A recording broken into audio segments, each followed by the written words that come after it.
Yo YouTube, GK's back with another Cowboy Bebop video. I put this video off for a very long time. A little backstory here. I am a huge Cowboy Bebop fan. That doesn't mean I know everything about the show and every single detail. It is just my #1 anime of all time, and I can say that pretty confidently, even though I've been reading Jujutsu Kaisen and I love Chainsaw Man. If you haven't checked those out, check those out. But we have to talk about Cowboy Bebop a little bit more. This is a response to this video, which by far is the most viewed video on my channel, with 9,500, almost 10,000, with a lot of engagement there, 162 likes minus my own, and 191 dislikes. That's okay, because this was also a clip from the full show I did on the topic, so I know there was a little bit of context missing, and I'm okay with some of the hate and some of the conversations. Some people agreed, some people didn't, but I felt like what I was saying in this video has really kind of come to fruition. Some of the concerns I had,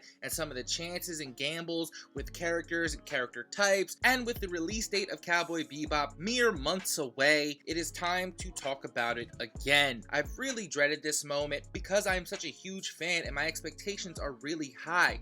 But the reality is there are some very questionable decisions in the Cowboy Bebop live action, and it's gotten to the point now that the main actress, Daniela Pineda, has come out and kind of teased fans for her Fae representation. So it has reached a kind of boiling point. There are a few sides to the story as well. The people who don't care and don't expect that the live action is going to hold a candle to the original. There are those who are thinking this is really good, and those who are thinking this is really bad. So it's my hope that we can come to a new understanding about Cowboy Bebop live action. If you do like the video, please leave a like. If you don't like the video, leave a dislike. I do respond just like Daniela Pineda, whether they're negative or positive. So when you do comment, be prepared for that conversation. I hope you enjoy. Yo, it's the Grown Kid Talk Show.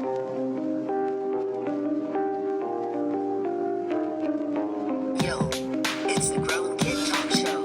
Yo, Grown Kid Talk Show. Yo, it's the Grown Kid Talk Show.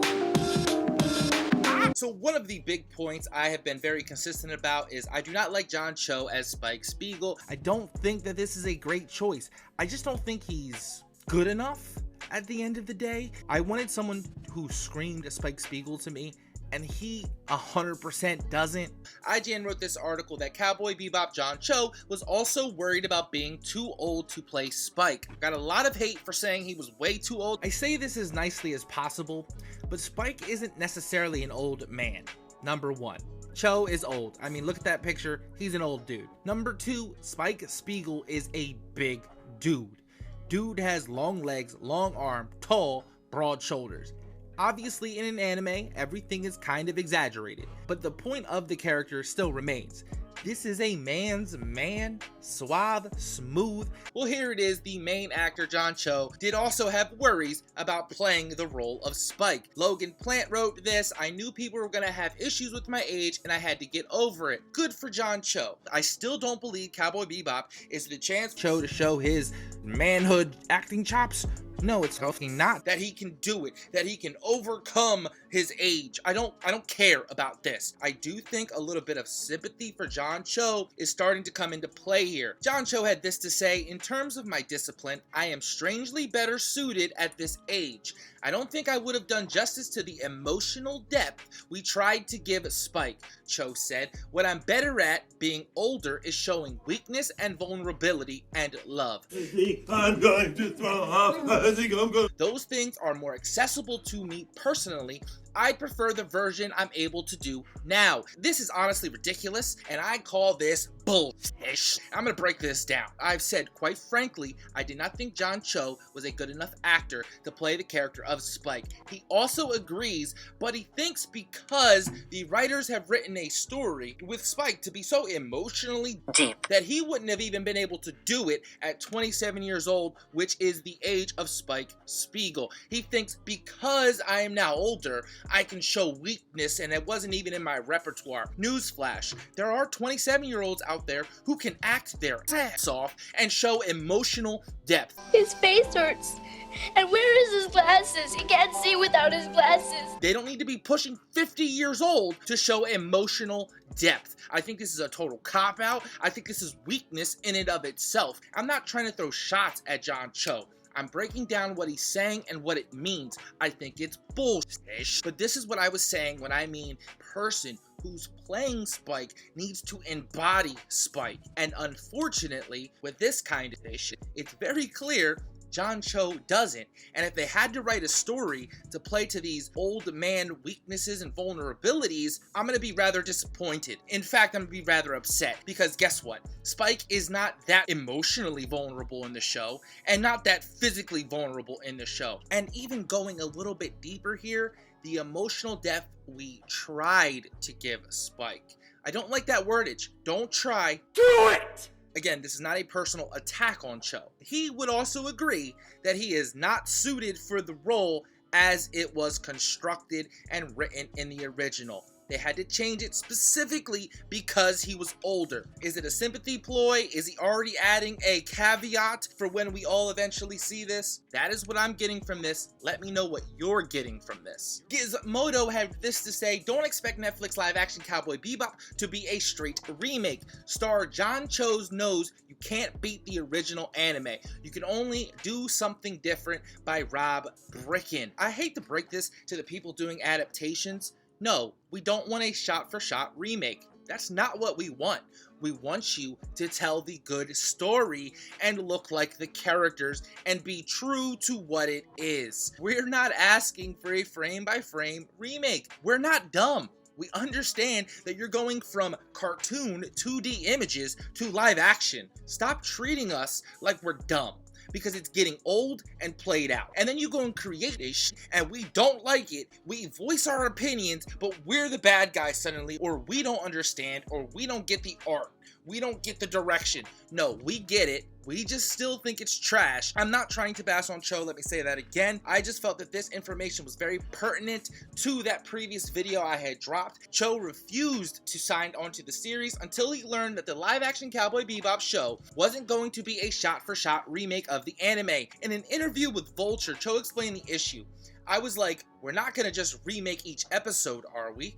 I don't want to restage everything exactly frame by frame. I don't want to do that artistically. And I also thought that was a recipe for encouraging unflattering comparisons. How could you do it better? You can't. You have to do something a little bit different. Yes, of course you have to do something different. I do think it's kind of interesting though that Cho didn't think he could live up to a recreation of the original anime. And I get it, it's a very tall order, but you're an actor. I think of it more like a sport, like you're competing. Try at the very least. But what I think is that these actors and actresses plant these little seeds everywhere to kind of explain away certain missteps that will eventually happen because you're not staying true to what the story is. And in all honesty, this would be an iconic shot. But what takes away from this? John Cho. Look at him. Does that look like Spike Spiegel to you? Even in the blue suit, I'm looking at the face. I'm looking at the face and the body and the structure and the type. And unfortunately, I don't see the broad shoulders, long legs, tighter fitting suit.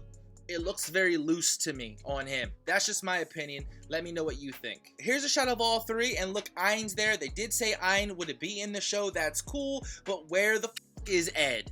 No Ed to be found. We'll talk about that a little bit, but I'm gonna focus on Jet. The clothes look a little too baggy. I don't know why. I think it's something to do kind of psychologically. Like they have to fit into the role. Their clothes are kind of representing that they don't fit the role, that they don't fit into it literally and figuratively. And I can see it on the screen. I'm gonna talk a little bit about Daniela Pineda. The best choice by far is Daniela Pineda as Faye Beautiful Valentine. I just love it. I don't see how she, stands next to Cho, Spike Spiegel.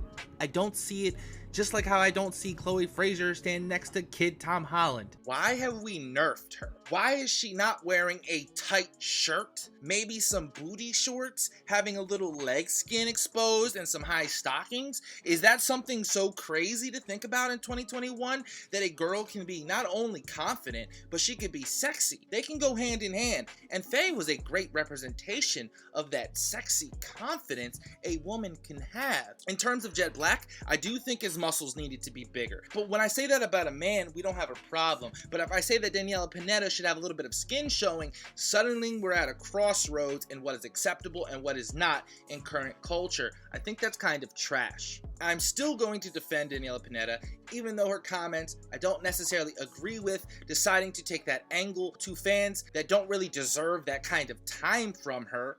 Hey guys, so as you know, our Cowboy Bebop first look dropped today, which was so exciting, and I just wanted to address a couple of things that sort of keep coming up in the comments amongst fans. First, I wanted to apologize to the fans that I did not anatomically match the Faye Valentine character. 6 foot, double D size breast, 2-inch waist. You know, they looked everywhere for that woman and they couldn't find her. It's kind of weird. So they just went with my short ass. I know. Am I right? You know, there was talk about, like, can we put Daniela in a time machine and maybe give her different parents so she has different genetic information to sort of make her look better? It proved to be too complicated. And the other thing I wanted to bring up was I want to apologize that the outfit I'm wearing is not exactly what she wears in the anime. You know, we tried, but doing stunts in tissue paper, things disappear, they rip. Sometimes it just got lost. Anyway, like I was saying, that original costume, they made a couple of them, but like I said, they got sort of slurped up in my various crevices, never to be retrieved again. So we needed to really build something that could withstand the test of time. So just, you know. There's no reason that she is not like front and center, bold and beautiful. Instead here, she looks a little washed out. I don't know why that jacket isn't red, like it's popping red, and that yellow isn't popping to me. Maybe it's this blue wash that's kind of going on, but I definitely did not like seeing the comments on Daniela Pineda's overall look as a woman. I think she's perfectly fine for the role, and those haters can just hate. I'm just confused as to why the producers didn't put her in some short shorts and a tighter shirt. On the bright side, Cowboy Bebop on Netflix is also getting a prequel novel featuring a young Spike and Vicious. Live action adaptation will be accompanied by a novel written by a series staff writer plus a comic series by Kate Bailey. I'm not going to go too much into this, but I will propose my theory right now. My theory is that the show is going to follow a little bit of this prequel novel to start. Why I think that is because I don't think this will just be a one-season show. Every episode will be about an hour long, and the first season will comprise of 10 episodes. Doing the math there, that'll put us at almost episode 20 of the regular anime chunk of the show. It's basically all of it. Why? Because Ed appears first in episode 9. Doing the math there, that's halfway through the 10 episode season on Netflix, and is now rumored to be maybe in a season 2. But no Ed already means the show is trash. Flat basic. I don't care about these changes. It's unacceptable, and no amount of anything can make that okay. But the novel I am interested in because the story of Spike, Vicious, and by default Julia there is interesting to me. It is in that world, and I do love a good prequel. So as far as news, I guess this video really didn't end up doing that. I guess I kind of just kept going at John Cho because I think it's the worst casting choice in recent memory I've ever seen. Probably worse than Tom Holland playing young Nathan Drake. If you want a video on an updated Uncharted movie, let me know. I don't know where Ed is. I don't know what story they're gonna follow. I just know that John Cho isn't a good Spike Spiegel, and that his age has nothing to do with him being able to play the role with emotional depth. I really didn't want to make this video because I kind of knew that it would turn out to be like this. Me just kind of getting a little bit worked up about what I'm seeing about the show, what I'm hearing, the stories, the cast, the costumes, the overall look that I'm not opposed to. I actually quite like. I'm rambling. I hope you enjoyed the video. I'm the grown kid.